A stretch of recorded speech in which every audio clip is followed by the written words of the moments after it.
Welcome students. तो कैसे हैं आप लोग? होप आप लोग अच्छे से पढ़ रहे होंगे। फ्लूइड मैकेनिक्स के लेक्चर आपको पसंद आ रहे होंगे। तो मैं विवेकशील यादव आज आपके सामने लेक्चर नंबर 6 लेके आया हूँ फ्लूइड मैकेनिक्स का, जिसमें हम डिस्कस करेंगे Newton's law of viscosity. Newton's हमने इसके पिछले लेक्चर्स में जो डिस्कस किया था, थोड़ा सा मैं ब्रीफ आपको बता देता हूँ स्मॉल में। विस्कोसिटी के बारे में हमने देखा था कि भाई विस्कोसिटी क्या होती है, कैसे लगती है, क्या क्या इसके रीजंस हैं। तो आज मैं आपको जो टॉपिक बताने वाला हूँ वो टॉपिक है आपका न्यूटन्स लॉ ऑफ विस्कोसिटी, और इसी के बेसिस में हमने फ्लूइड के क्लासिफिकेशन को भी पढ़ना है। तो वेरी इंपॉर्टेंट लॉ है जो न्यूटन ने दिया था, ठीक है। तो आइए चलिए देखते हैं कि ये होता क्या है। तो देखिए इसकी जो डेफिनेशन है वो क्या बोलती है। न्यूटन्स अकॉर्डिंग टू न्यूटन, ठीक है, न्यूटन ने क्या बोला कि जो आपका भाई शेयर स्ट्रेस होता है, क्या शेयर स्ट्रेस, वो होता है आपका directly proportional to rate of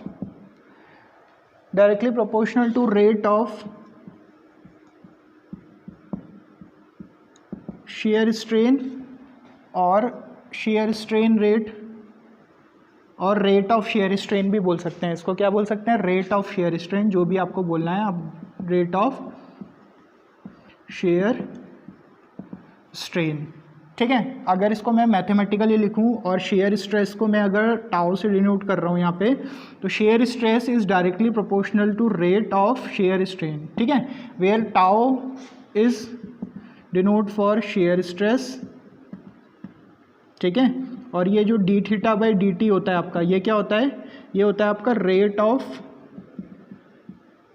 shear strain, ठीक है, रेट ऑफ शेयर स्ट्रेन, ठीक है। तो ये था आपका जनरलाइज्ड। तो इसमें अगर आप ये प्रोपोर्शनलिटी का साइन अगर हटा दे तो टाउ इज इक्वल टू क्या हो जाएगा? Mu d theta by d t, ठीक है। ये आपकी क्या है? This equation is known as Newton's law of viscosity से हमारी ये इक्वेशन आई थी। और इस यही क्या होती है आपकी, इसको ये this is a generalised equation, ठीक है। क्या जर्नलाइज्ड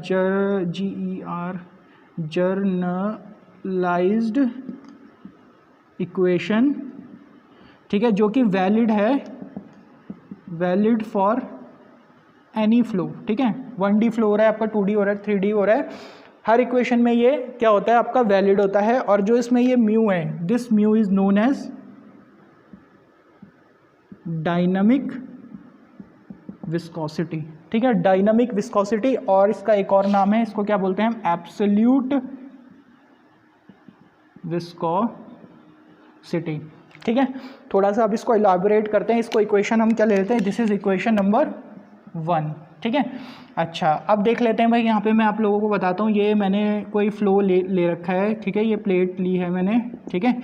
ये मेरी मूव कर रही है यू वेलोसिटी के साथ, और एक है मेरे पास यहाँ पे, इसको मैंने क्या कर दिया? इसको मैंने फिक्स कर दिया, ठीक है। अब यहाँ पे जो है आपका फ्लूइड फ्लो हो रहा होगा आपका इस तरीके से कुछ, है ना,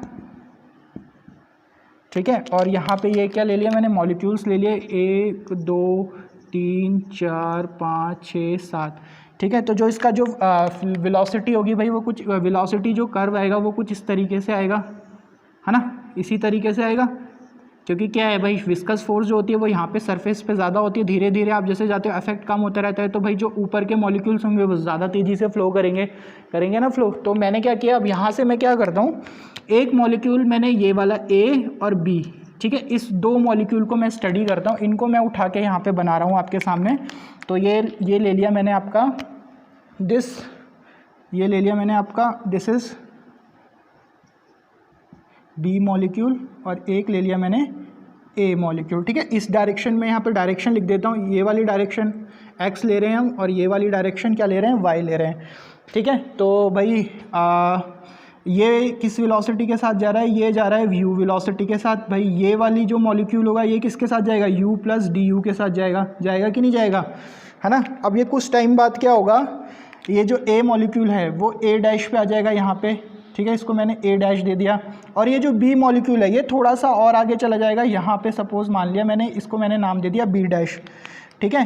जो ये डिस्टेंस ट्रैवल करेगा, ये डिस्टेंस कितनी ट्रैवल करेगा, ये डिस्टेंस ट्रैवल करेगा आपकी यूडीटी, क्योंकि आपको पता है वेलोसिटी जो डिस्टेंस होता है वो क्या होता है भाई, डिस्टेंस जो होता है आपका वो स्पीड इनटू टाइम होता है। तो मैंने वही लगाया यहाँ पे क्योंकि वेलोसिटी यू थी और dt टाइम में हम देख रहे हैं, है ना, dt टाइम में हम देख रहे हैं कि जो ए वाला मॉलिक्यूल है वो कितनी डिस्टेंस ट्रैवल करेगा, तो वो कर दिया यू dt।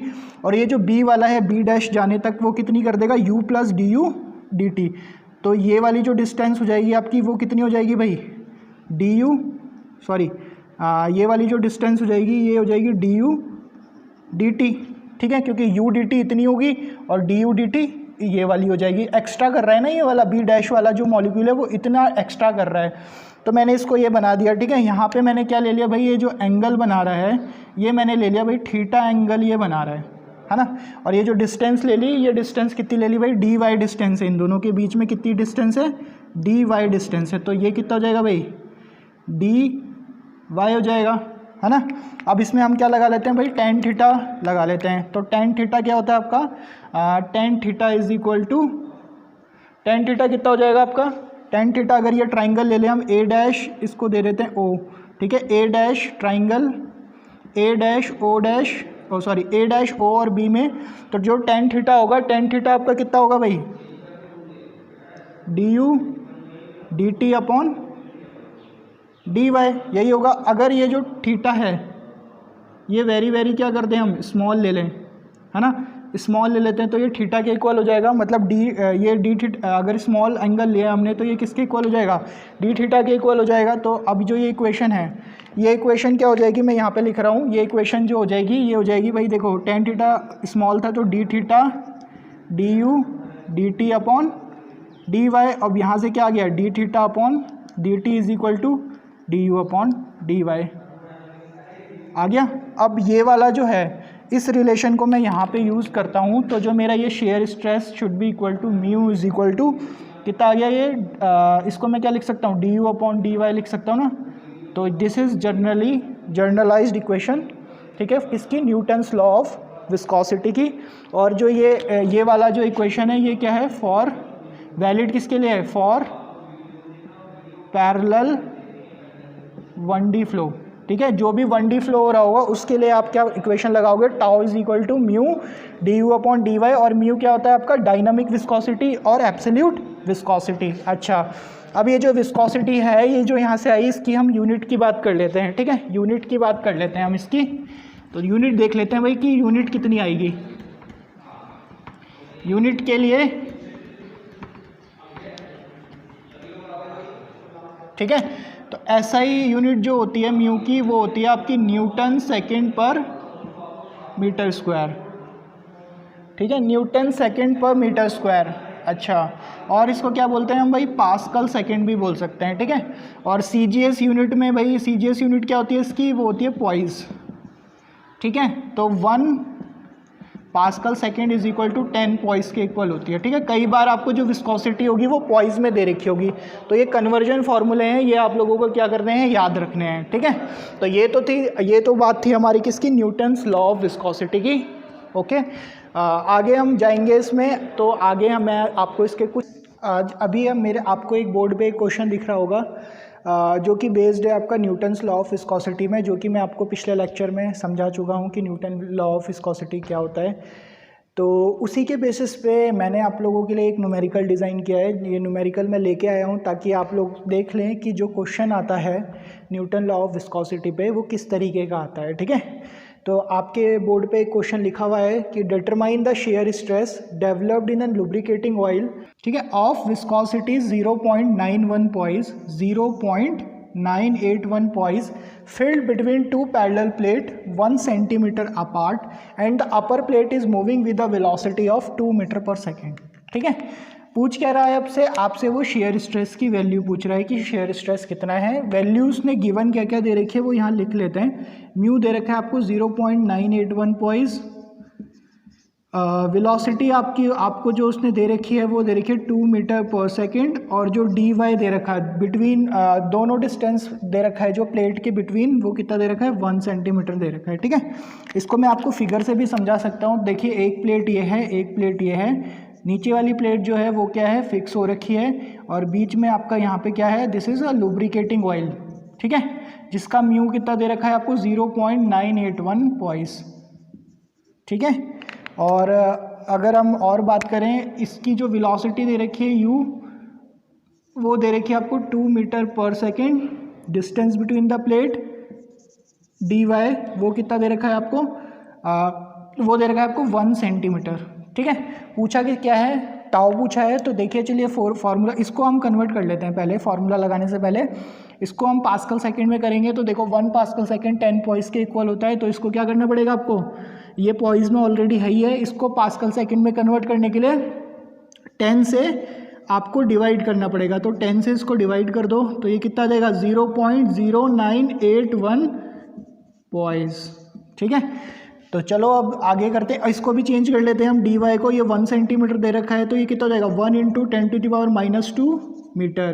तो tau is equal to mu d u upon d y, ठीक है। म्यू की वैल्यू कितनी है 0.0981 इंटू डी यू कितना दे रखा है आपको 2 अपॉन डी वाई कितना दे रखा है 1 × 10⁻⁻2, ठीक है। इसको सॉल्व कर लो आप, तो सॉल्व करोगे आप तो इसको अप्रॉक्स आपका जो टाउ आएगा, सॉल्व करिए इसको, कैलकुलेशन करिए इसको, कैलकुलेशन आप करेंगे इसको तो ये आएगा आपका 19.62 पास्कल सेकेंड्स, ठीक है। तो इस तरीके के क्वेश्चन आपको मिलेंगे न्यूटन्स लॉ ऑफ विस्कोसिटी के बेसिस पे, ठीक है। बहुत इंपॉर्टेंट टॉपिक था ये आप लोगों को, होप आप लोगों को ये क्वेश्चन समझ में आ गया होगा, अच्छे से आप लोगों ने नोट कर लिया होगा। तो नेक्स्ट क्लास में हम लोग जो डिस्कस करने वाले हैं वो काइनेमेटिक विस्कोसिटी और कंप्रेसिबिलिटी को मैं डिस्कस करूंगा, ठीक है। तब तक के लिए आपको मेरा लेक्चर पसंद आ रहा है तो लाइक एंड सब्सक्राइब करना ना भूलिए। Thank you.